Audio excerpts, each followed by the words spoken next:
Un jeune couple marié décide d'adopter un chimpanzé de compagnie qu'ils nommeront Travis, qui deviendra plus tard un tueur sauvage. Après des années sans montrer de signes d'agressivité ou de violence, un jour, Travis a craqué, entraînant une attaque terrifiante et brutale. Bienvenue dans Cursed.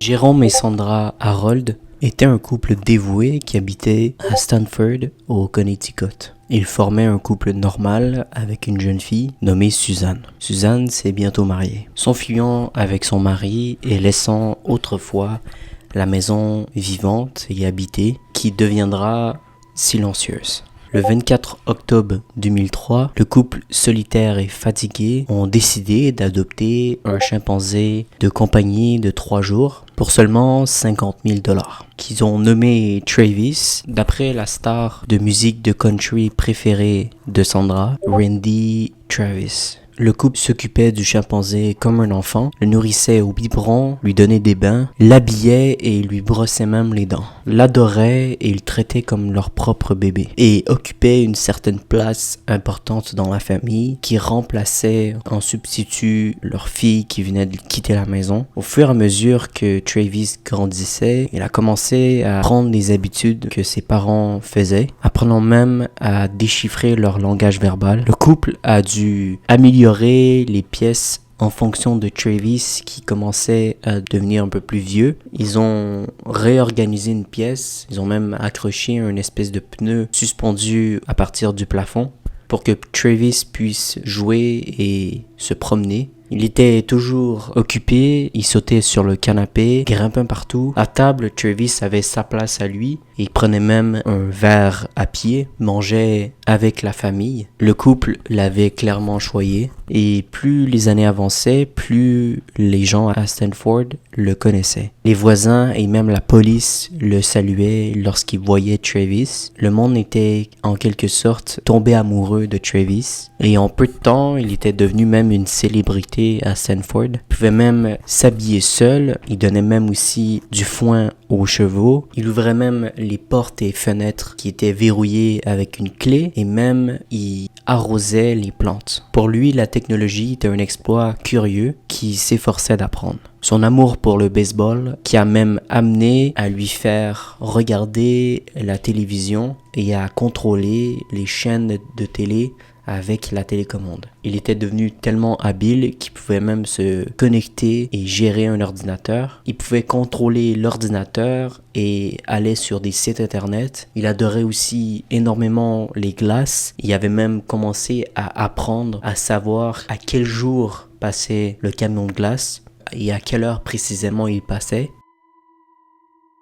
En 2003, le couple s'est dirigé vers le centre-ville pour aller au supermarché et ils avaient amené Travis avec eux. Travis avait sa fenêtre à l'arrière qui était entrouverte. Et il y a un certain moment où il y a quelqu'un qui passait à côté de la voiture où Travis était à l'intérieur et a jeté une canette de soda à l'intérieur de la voiture où était Travis, qui a heurté Travis. Et calmement, Travis a détaché sa ceinture, a ouvert la portière et s'est lancé à la poursuite du coupable. Malheureusement, Travis ne l'a pas rattrapé. Il s'est ensuite déplacé à 4 pattes sur l'autoroute et s'est allongé sur le ventre et a commencé à rouler, arrêtant la circulation. Les agents de la circulation ont donc demandé de l'aide aux conducteurs et aux habitants aux alentours. Il s'ensuit une course-poursuite où Travis sautait de voiture en voiture, évitant une douzaine de policiers. Et la course a duré près de 2 heures. Travis avait littéralement du plaisir à faire ça. Avant qu'un Travis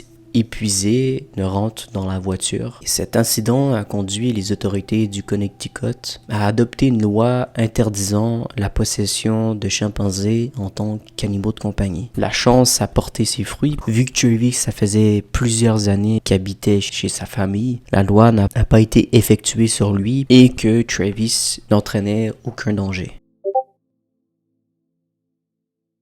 Malheureusement, en 2004, un an après l'incident sur l'autoroute, Malheureusement, Jérôme a perdu son combat contre le cancer de l'estomac. Malheureusement, ça a laissé Sandra et Travis, que Travis considérait Jérôme comme son chef et ça l'a beaucoup attristé. Malheureusement, la maison était enveloppée d'une espèce de nuage de tristesse, alors que pendant ce temps-là, Sandra était au fond du trou. Et rien n'allait plus qu'un jour, les agents du contrôle d'animal ont frappé plusieurs fois à la porte de Sandra. Les agents étaient préoccupés par la sécurité de Sandra. Travis était devenu extrêmement fort, même plus fort que Sandra, ce qui était aussi donc un risque et un danger pour Sandra. Et il approchait tranquillement vers l'adolescence, qui pouvait être aussi extrêmement dangereux pour Sandra et qui serait probablement incontrôlable. Les agents du contrôle d'animal du Connecticut ont conseillé à Sandra que de garder le chimpanzé sur les années futures était un grand risque. Il n'a jamais réellement montré de signes d'agression ou de violence envers Sandra. Sandra n'était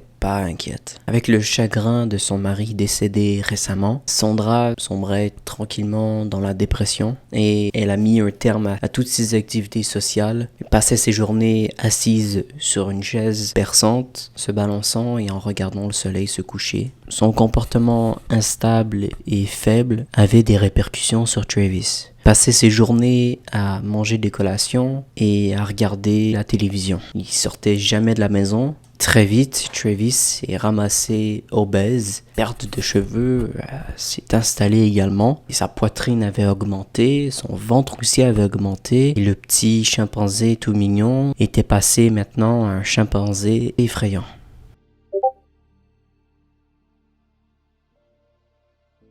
Le dimanche 15 février 2009, Sandra a pris son téléphone et appela son amie Carla Nash, l'invitant chez elle pour simplement discuter. Sandra et Carla étaient des amies depuis plusieurs années et elle était aussi une visiteuse fréquente chez Sandra. Travis la connaissait beaucoup. Travis la connaissait, l'ayant vue de nombreuses fois. Ce n'était pas un problème. Après avoir discuté pendant plusieurs heures et avoir repris le temps perdu, Sandra et Carla ont laissé seul Travis à la maison. Et les deux ont sorti au casino. Ils ont commencé par passer dans un salon de coiffure, se faisant laver les cheveux et par la suite sont allés dans un restaurant. Le duo s'est ensuite beaucoup amusé au casino avant de rentrer à la maison. En mettant le pied dans la maison, Sandra ressent un certain changement dans la maison, une ambiance différente. Travis n'était pas intéressé par sa glace préférée. La télévision et l'ordinateur étaient éteintes. Ce qui était vraiment étrange puisque Travis était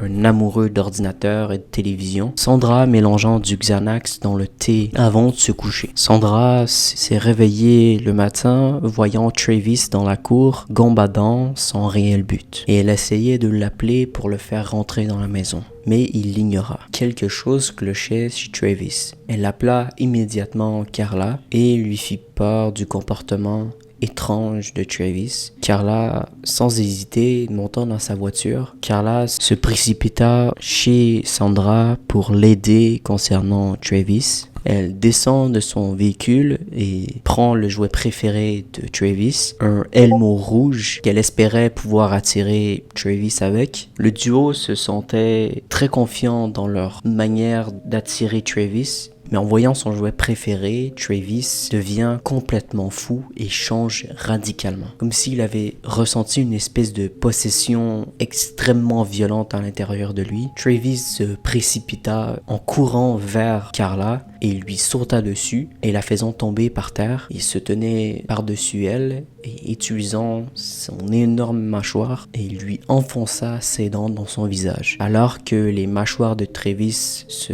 referma, Carla poussa un cri de la mort, littéralement, qui a résonné partout dans le quartier. Travis lui arracha les lèvres, le nez et lui déchira les paupières. Sandra attrapa rapidement une pelle et frappa Travis à plusieurs reprises. Mais malheureusement, il était inarrêtable. Il continuait de mordre et d'attaquer Carla, brisant littéralement sa structure faciale. Sandra courant vers la maison, saisissant un couteau de cuisine et ressorta de la maison pour aider son ami. Travis était tellement absorbé par par sa terreur et ne remarquera pas que Sandra s'est approchée de lui. Et de toutes ses forces, Sandra, enfonçant le couteau dans le dos de Travis, et fit un pas en arrière. Travis cessa de mutiler Carla et se retourna et fixant Sandra avec ses yeux fous de rage, il se retourna ensuite vers Carla et continuant son massacre. Et Carla pouvait littéralement entendre le bruit de ses os qui est en train de se broyer littéralement, pendant que Travis lui mordait la main gauche. Elle lui criait dessus et Travis pour s'arrêter, mais Travis était hors de contrôle. Voyant la gravité de la situation et voyant que probablement ça sera elle la prochaine, Sandra monta dans sa voiture et verrouilla toutes les portes. Ses mains tremblaient de peur et son cœur battait dans sa poitrine. Alors qu'elle cherchait son téléphone pour appeler le 911, elle voyait son ami littéralement en train de se faire déchiqueter et ne pouvant rien faire. L'officier Frank était le premier à répondre au téléphone. What's the problem? Send the police. What's the problem there? The chip killed my friend. What's the problem with your friend? Oh, please. What's the problem with your friend? I need to know. Send the police up with a gun. With a gun. Hurry up. Who has a gun? Please hurry up. He's killing my friend. Who's killing your friend? My chimpanzee. Oh, your chimpanzee is killing your friend. Yes. What is the monkey doing? Tell me what the monkey's doing. He ripped her face off. He ripped her face off? He's trying to attack me. Please, okay, hurry. I need you to calm down a little bit. They're on the way. Et a été le premier à se rendre sur les lieux et à entrer dans la cour et voyant Travis s'acharnant sur Carla. Pendant ce temps, Travis faisait le tour de l'auto de police pour voir s'il n'y avait pas une porte ouverte. Et pendant ce temps, l'agent Frank était à l'intérieur de la voiture et avait extrêmement peur. Pris de rage, Travis brise la vitre passager de l'auto de police et l'agent Frank a pris son courage à deux mains et a tiré 4 balles sur Travis. Et Travis se dirigea vers la maison et est allé dans son lit et a rendu son dernier souffle. Au cours des mois suivants, Carla a subi de nombreuses opérations et de nombreuses chirurgies pour restituer son visage déformé. Sa main gauche avait été mutilée ainsi que 3 doigts de sa main droite. Ces blessures étaient si graves que l'équipe médicale qui s'occupait de Carla ont dû suivre une thérapie après à cause du traumatisme et de la gravité des blessures qu'avait Carla. Et le rapport toxicologique a révélé que Travis avait été drogué au Xanax, ce qui aurait pu alimenter son agression. D'autres ont souligné que Carla avait changé la couleur de ses cheveux et que Travis ne l'avait pas reconnue, la rendant méconnaissable par Travis. Et qu'elle avait en sa possession le jouet préféré de Travis, ce qui l'aurait terrifié. Peu importe ce qui a motivé Travis à faire ce geste, Carla vit toujours aujourd'hui et elle vit avec le traumatisme et les cicatrices qui lui rappellent tous les jours ce qu'elle a vécu.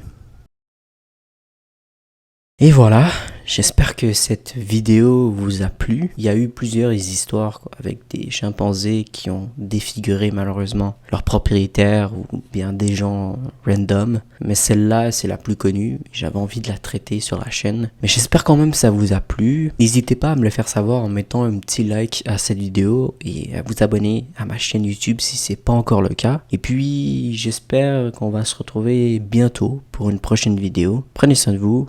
À bientôt.